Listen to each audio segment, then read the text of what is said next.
El Señor esté con ustedes. Y con nuestro espíritu. Del Santo Evangelio según San Juan. Gloria a ti, Señor. En aquel tiempo Jesús dijo a sus discípulos: Yo soy la verdadera vid y mi Padre es el viñador.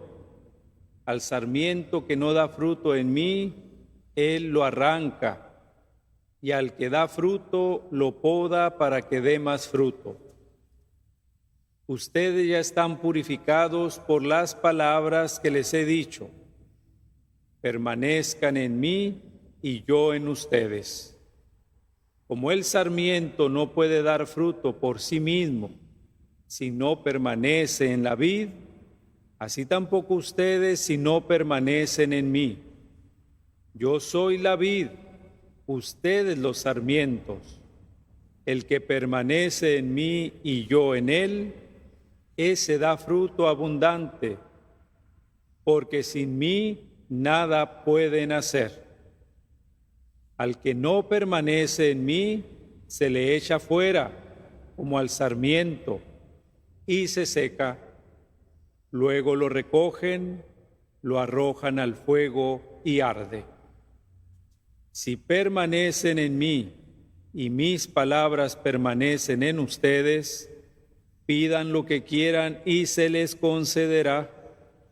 La gloria de mi Padre consiste en que den mucho fruto y se manifiesten así como discípulos míos.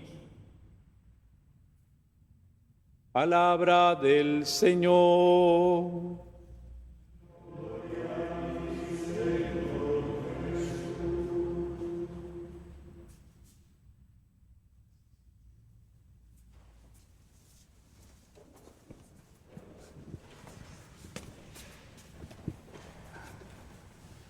Queridos hermanos, al venir recorriendo el Evangelio de San Juan en estos días, en estas últimas semanas, nos habló Jesús en primer lugar de las relaciones íntimas y profundas que se dan en el seno de la Trinidad.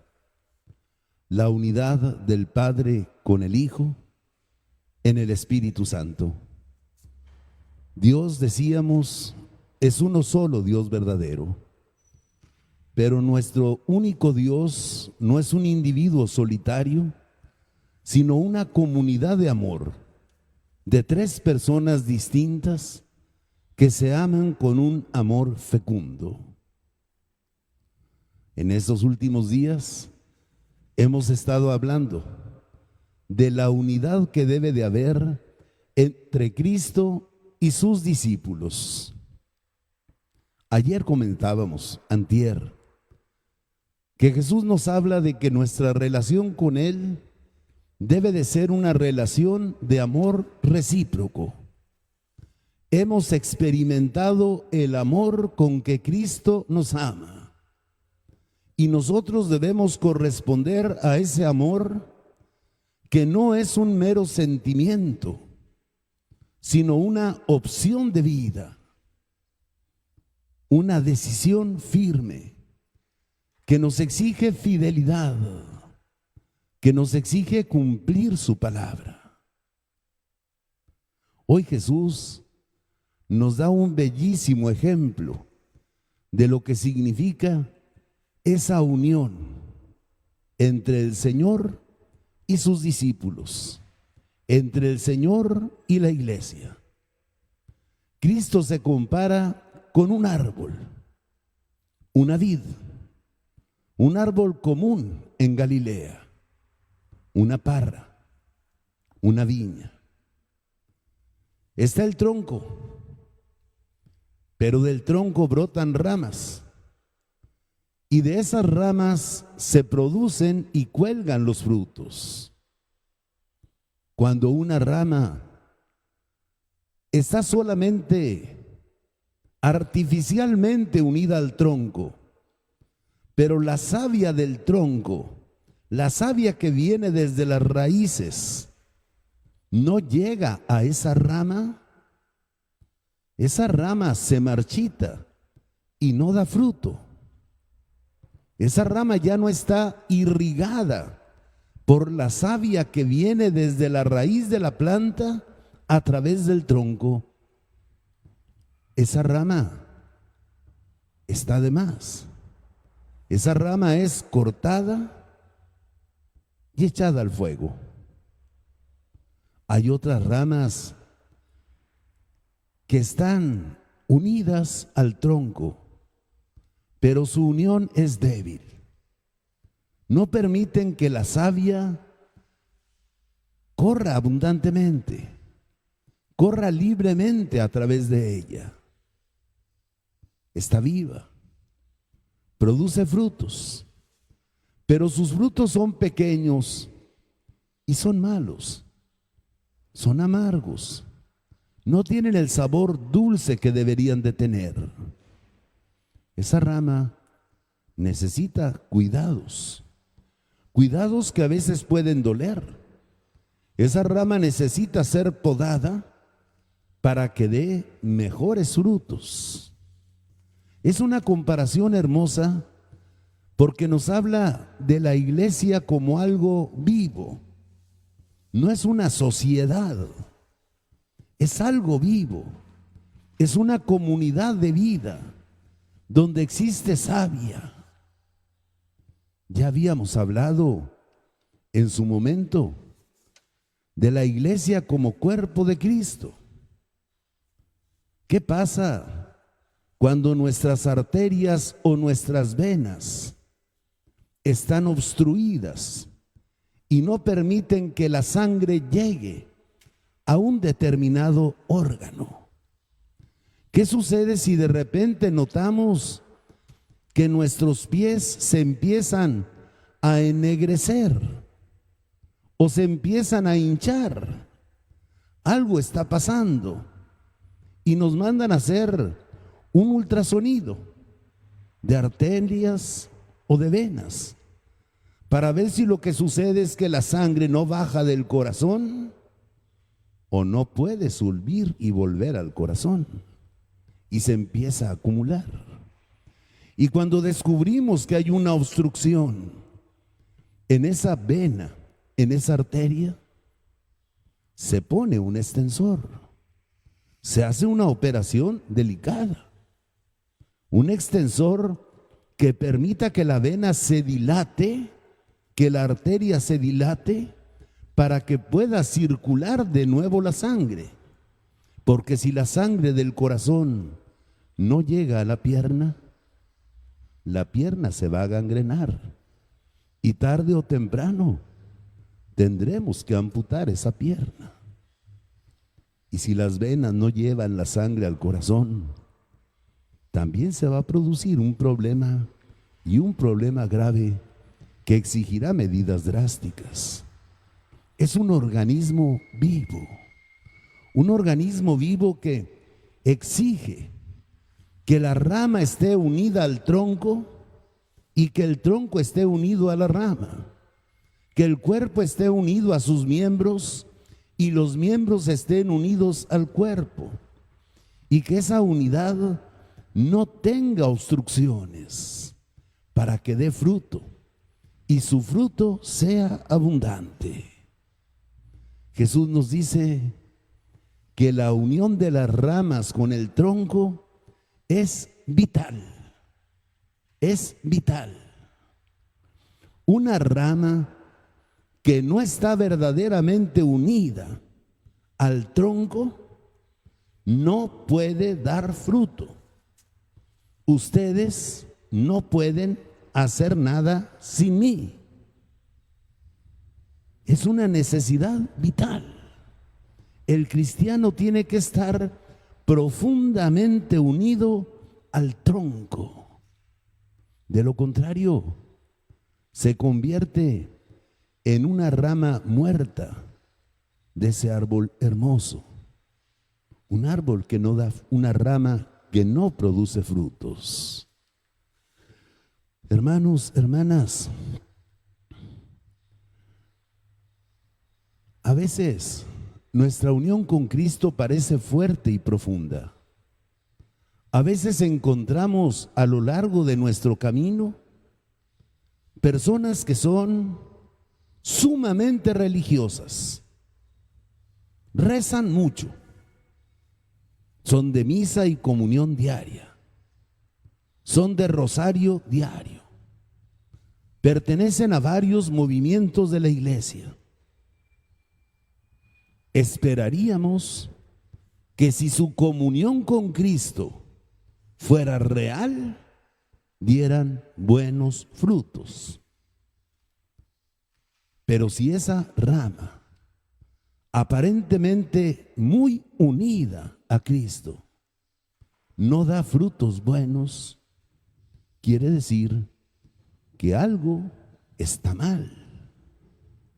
Si esa persona de mucha unión con Cristo, de misa diaria, de comunión diaria, es una persona soberbia, es una persona prepotente, es una persona que maltrata y malpaga a su trabajadora doméstica, es una persona conflictiva con sus vecinos, es una persona que vive en conflicto permanente con su esposo, con sus hijos, con sus suegros, con sus nueras. Pues oye, tu unión con Cristo es aparente, no es real.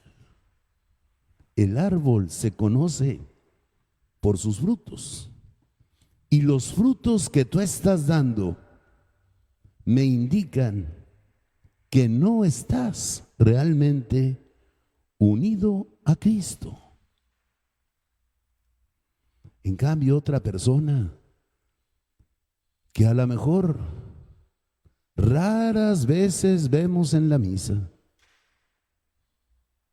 no sabemos si en su interior, si en su corazón reza. No sabemos cuál es su relación íntima con Dios, en la intimidad de su alma. Pero si vemos que esa persona se preocupa por los necesitados, que cuando encuentra un hambriento o un sediento, trata de resolver sus necesidades, si tiene compasión del migrante que llega a nuestras tierras y en lugar de ofenderlo, le ofrece un techo, una ayuda, si es alguien que se preocupa por los enfermos y los encarcelados, con preocupación sincera, no solo con oraciones, si hace algo, si es capaz de involucrarse, si es capaz de hacer, como diría Santa Teresa de Calcuta, que el amor le duela en el bolsillo, entonces esa persona, aunque pocas veces la vea en la iglesia, yo voy a decir, da buenos frutos. Ya eso se refería Jesús cuando nos hablaba del juicio final, que pondrá a unos a su derecha y a otros a su izquierda. Vengan benditos de mi Padre, tuve hambre y me diste de comer. Señor, nunca te vi, yo ni te conocía. ¿Cómo dices que te di de comer? Pues no sé si te acuerdes, pero una vez atendiste a una persona muy amoladita y le llevabas comida cada semana a su casa. A mí me lo hiciste. Sorpresa. Y este otro a la izquierda. Tuve hambre y no me diste de comer. Señor, por favor, ¿cuándo dices que te vi? Nunca. Si yo te hubiera visto, inmediatamente hubiera reaccionado. ¿Cómo me iba a quedar yo indiferente ante ti, Señor? Por favor, no me insultes. Oye, ¿te acuerdas? Cuando aquella persona con apariencia de drogadicto y todo eso te pidió un taco y le dijiste, mugroso, ponte a trabajar. A mí me lo hiciste. ¿Y de qué te sirvió comulgar a diario si estás dando esa clase de frutos? Miren, hermanos, no me gusta el ejemplo, No me gusta el ejemplo porque mientras que el ejemplo del cuerpo y del árbol se trata de algo vivo, de algo vital, podríamos compararlo también con un generador eléctrico. Si yo enchufo un radio, va a hacer música. Si enchufo un refrigerador, va a refrigerar la comida. Si enchufo otro aparato, va a hacer otra cosa. Pero si yo enchufo algo y no funciona, yo digo, ah, caray, o el enchufe está mal, o el cordón está mal, o el aparato está mal. Pero qué curioso que conecto el radio y sí prende. Y conecto esta lámpara y no prende. Pues lo que está mal no es el generador, es tu lámpara. Tenemos que cuidar si realmente estamos dando los frutos que Jesús espera de nosotros para saber cómo es nuestra relación con Él. Mis piernas pueden estar pegadas al cuerpo, pero a lo mejor las venas tienen alguna obstrucción. Ahí están. Vamos a conocer por los frutos. Por los frutos. Eso va a ser el juicio final. También esto nos habla de otra cosa. No solo de las pruebas con las que Dios va podándonos para que demos mejores frutos, los golpes de la vida a través de los cuales Dios permite que nos eduquemos, la paciencia que Dios nos tiene de que nunca acaba de romper la rama que está resquebrajada, sino que siempre trata de rescatarla. Pero también nos habla de la unidad de la iglesia. La iglesia está unida gracias a su unión con Cristo. El centro de unidad de todos los cristianos es Cristo. Si todos los cristianos podemos dar fruto, es porque todos dependemos de la misma savia y de la misma sangre del Cordero. Nuestra unidad está fincada en Cristo. Y estas palabras terminales con las que trato de explicar el Evangelio sirven para entender lo que hoy hemos escuchado en el libro de los Hechos de los Apóstoles. Después de aquel primer viaje misionero en que Pablo y Bernabé hicieron discípulos de muchos países, de muchas naciones, de diversas lenguas, y dejaron comunidades constituidas con presbíteros en cada una de esas, regresan a Antioquía felices. Los paganos han aceptado el Evangelio. Pero ¿qué sucede? Que llegaron de Jerusalén unos cristianos provenientes del judaísmo y se ponen exigentes. No. Los paganos tienen que hacerse primero judíos para que puedan ser cristianos. Si los paganos no se circuncidan y no cumplen toda la ley de Moisés, no pueden ser cristianos. No pueden ser cristianos. Hermanos, la catolicidad de la iglesia implica esa capacidad de adaptarnos a mucha gente. La catolicidad de la iglesia nos dice que unidad no es lo mismo que uniformidad. Los cristianos no nos distinguimos por una manera de vivir, por una manera de vestir, por una manera de peinarnos. Si hay una mujer musulmana, la vamos a ver siempre con algo que parece un cubrebocas. No sé cómo se llama la cosa, pero sabemos que es musulmana. Trae su cubrebocas. Los cristianos no tenemos algo que nos distinga. Desde los primeros tiempos de la iglesia hay un fragmento de una carta Lástima que no la tenemos completa. Una carta muy antigua que le escribieron a un tal Epigneto. Ni siquiera se sabe quién la escribió. Y dice: los cristianos viven dispersos por todo el mundo. Se visten como viste la gente de su ciudad. Comen lo que come la gente de su país. Rezan en el idioma que reza la gente del pueblo donde ellos viven. Los cristianos no se distinguen en nada de los que no son cristianos. En lo único que se distinguen es en que son honrados, son justos, son misericordiosos, son amables, son buenos, saben amar, saben ayudar, saben servir. Pero si tú quieres distinguir a un cristiano por su manera de vestir, pues no hay una vestidura propia del cristiano. Una señora puede venir con falda larga y una muchacha puede venir con minifalda y otra puede venir con pantalones. Y un muchacho puede venir de pelo largo y otro puede venir pelón. La iglesia es católica. Pero qué difícil es conciliar la catolicidad con la unidad.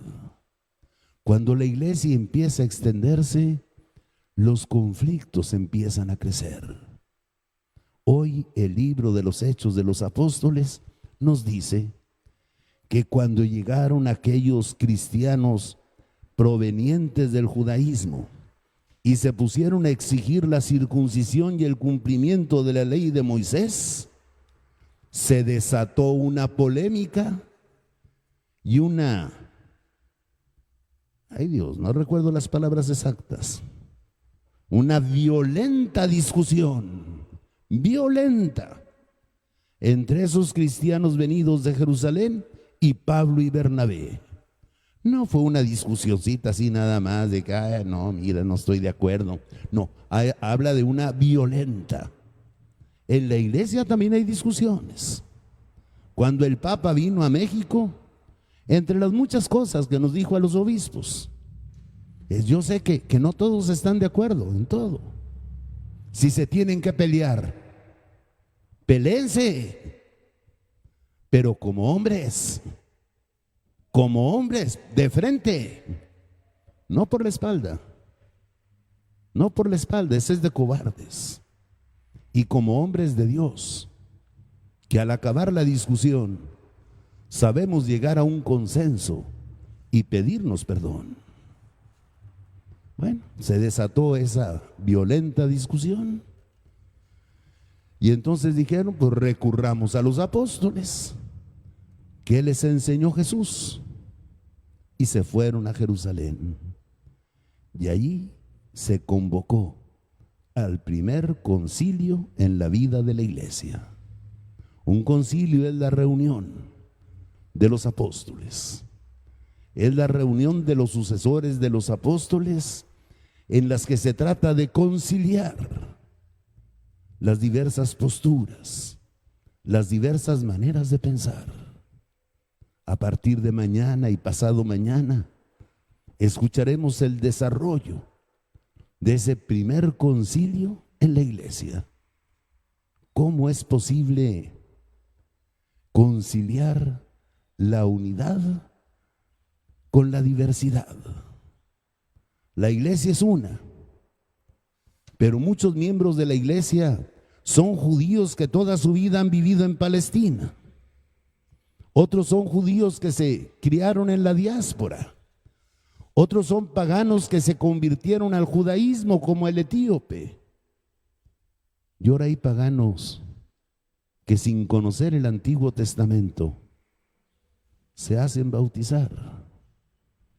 ¿Cómo podemos conciliar toda esa diversidad en la unidad de una sola y misma iglesia? ¿Cómo puede ser una y tan distinta? Mañana veremos eso en el Concilio de Jerusalén. Mientras tanto, Que esta Eucaristía para nosotros sea signo, sacramento, no solo de nuestra unión con Cristo, sino de nuestra unión con los hermanos en Cristo. Que Él sea el centro de nuestra unidad, el centro de nuestra comunión. Preparamos el altar para la Eucaristía.